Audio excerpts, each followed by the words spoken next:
Most of Santuario de San Antonio was filled with light on Hallows Eve. Candles burned bright all around the church. The rooms of the parish center were filled with warm light and warm faces. Only the crypt remained dark. The bones behind every wall were still and silent.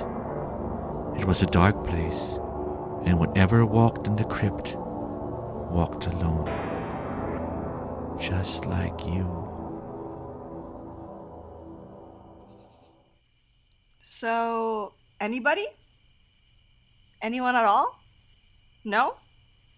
Okay, well, I don't have anything yet, so I'll pass again. Well, after that scare, maybe we should. Huh? What was that? David, you okay? What are you looking at?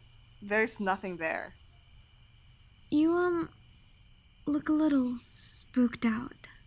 No, uh, I'm good. I'm good. I just thought I heard something. Just the wind. Well, at least you didn't see something, right? Please don't jinx it. You know what? Why don't we just focus back on the share group? Does, anybody still even want to share? Actually, if no one minds, I can go next. It doesn't have anything to do with the church, if that makes you guys feel better. Oh, that's good to hear. That it's not in the church, I mean. But it's still a scary story, though. Yeah, but it's, I mean, I'll just shut up. So, Gab, tell us. What do you fear?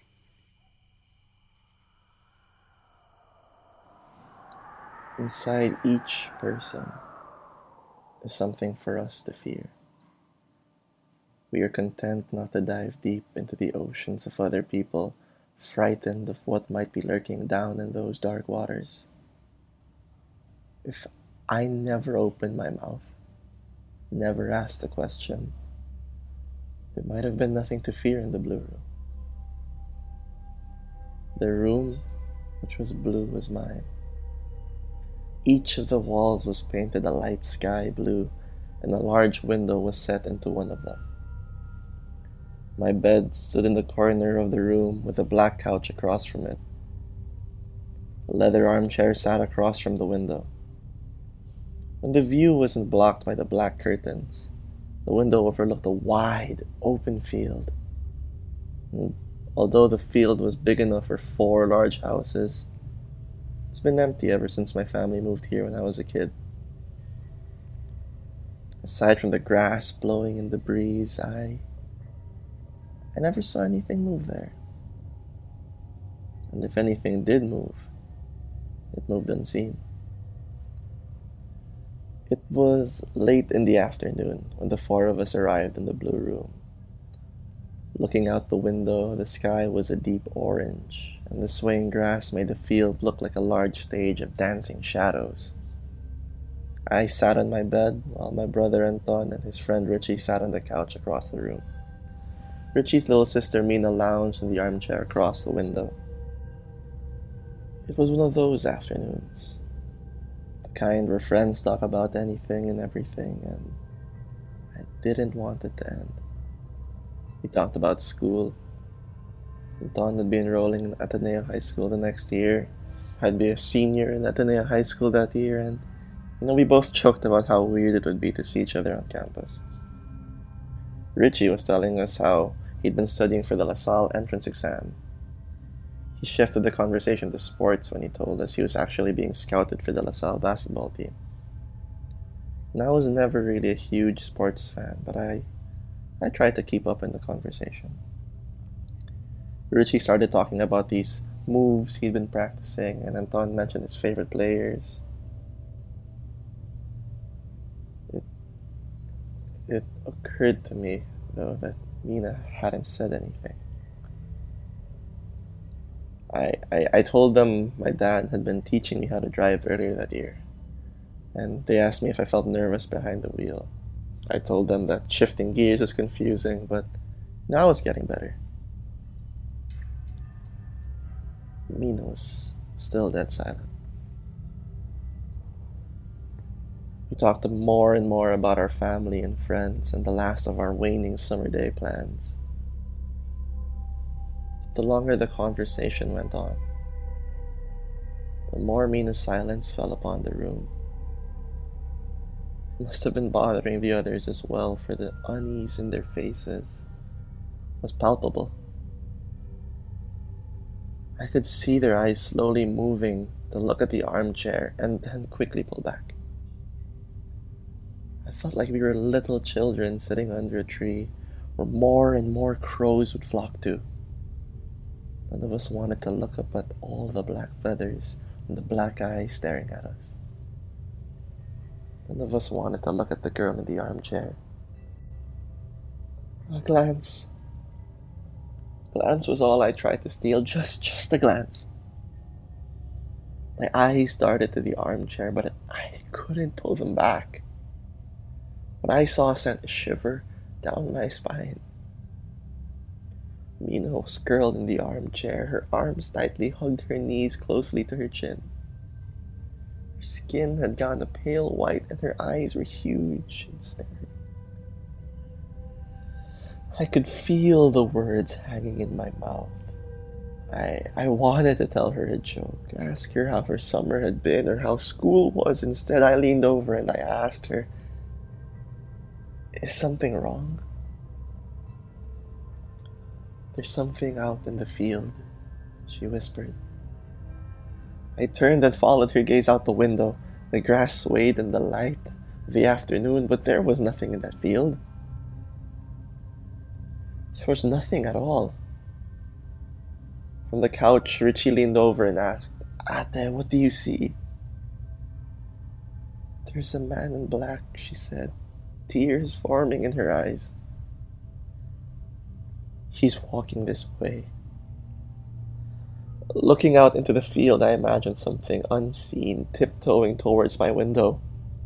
I imagined Mina saw something tall, skeletal, with long, bony fingers that reached its knees, the face made of nothing but swirling shadows. I imagined it coming for us as I stared out into that field where I could see nothing at all. I motioned for Anton to close the curtains as I stood up and walked to the center of the room. "Stay calm," I said, trying not to make my voice quiver. "We're going to pray." With the curtains drawn, the blue room turned to black as we chanted in the dark, "Hail Mary, full of grace, the Lord is with you. Hail Mary, full of grace, the Lord is with you. Hail Mary, full of grace, the Lord is with you." As we were praying, all I could think of was why I had to ask that question. I should have just left Mina alone, because if I didn't ask her what was wrong, then I wouldn't be afraid right now. I don't know how long we'd been praying for, but I turned to see Mina wasn't curled up into the chair anymore. I asked her if I could draw back the curtains again, and she nodded silently. The sky outside had darkened, and it threw the room into deep shades of purple. Looking out into the field, I could still make out the grass swaying gently. I turned back, and I felt my heart jump into my throat at the sight of Mina. Her nails were dug into the arms of the chair so deeply that I could hear the leather squeaking. All her limbs were trembling and her mouth stood agape. But the worst part were her eyes. Huge, white saucers ready to pop out of their sockets. She wasn't looking out the window. She was looking at me. No, not at me. But at a space directly behind me. I just wanted to tell Mina to drop the act, to get out of my room, say her joke wasn't funny, laugh at her, call her crazy, but instead I leaned over and I whispered, Do you see? Standing right behind you. I felt all the hairs on the back of my neck stand, and I imagined something long, breathing on my skin, its bony fingers touching the tips of my hair. I spun around. There was nothing there. Jeez. I'm sorry that scared you, David. What? No. It's just. What's up with these ghosts being behind you all the time? You know? That's all. Because, David, look behind you. The girl in the crypt. Haha. Very funny. I'm so scared. Guys, Sorry. Did you ever try to figure out what it was? No, I don't think I want to. But it's hard to forget about something like that. Do you get dreams about it? Yeah, I can't imagine. after seeing what happened to David earlier, it reminded me of that moment. And I'm not gonna lie, I'm pretty scared. it's okay, Gab. We understand. If you wanna open up more about it, that's okay. It's safe here with us.